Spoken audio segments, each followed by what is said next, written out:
Sa una dito sa aking pangalan. Iksian ko lang siya kasi masyadong mahaba. Din kasunod natin gagawin kung na-edit na natin siya, i-click lang natin. Welcome sa Rodel Orlina TV channel. So ngayon may panibagong video na naman ako i-share sa inyo. Sa video ito kung paano magpalit ng pangalan sa Facebook.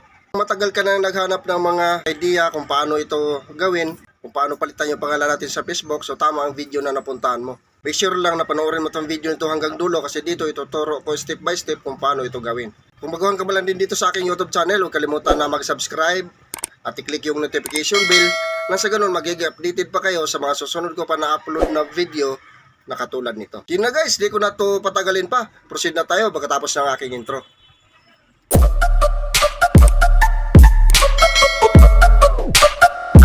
Para makapagsimula na tayo, proceed na tayo sa Facebook app natin guys. So ito siya, click lang natin to. Din ngayon, pagka-click natin sa Facebook app natin guys, sunod natin gagawin, dito tayo sa may tatlong line, ito siya. I-click natin to.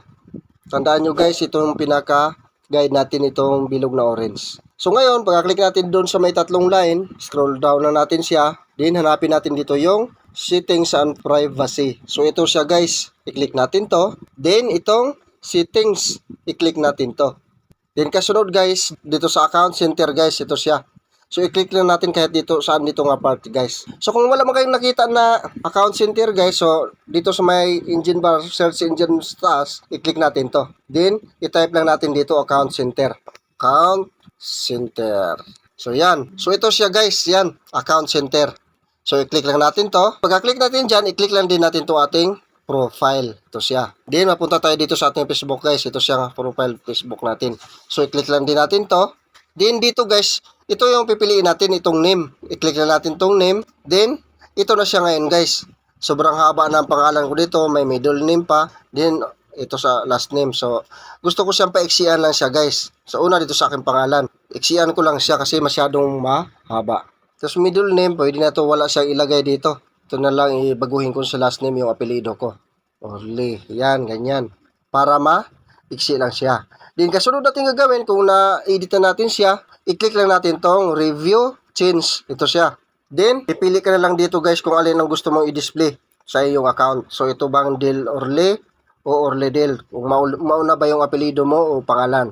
So, sa akin guys, okay na ito. Maunang pangalan ko at saka yung sa apelido. Pero iniksian ko lang siya guys. Okay? Then kung okay na siya dyan, i-click lang natin tong save changes. Ito siya. Yan. So ganun lang kadali guys ang pagpalit ng pangalan dito sa Facebook. So ngayon, para malaman natin yung kung napalitan na, so i-click lang natin itong arrow, i-back lang natin. Puntahan natin yung ating profile account. So ito siya. I-click lang natin itong ating profile dito sa gilid. So yan na siya guys. Napalitan na natin. So ganun lang kadali guys. Ulitin ko yung pagpalit ng pangalan. Sana nasundan yung aking tutorial ngayon at may natutunan kayo. Nang sa ganun, alam nyo na itong gawin guys kung kayo na ang gagawa nito. So abang-abangan nyo na lang uli yung mga susunod ko pa na upload na video. Maraming salamat.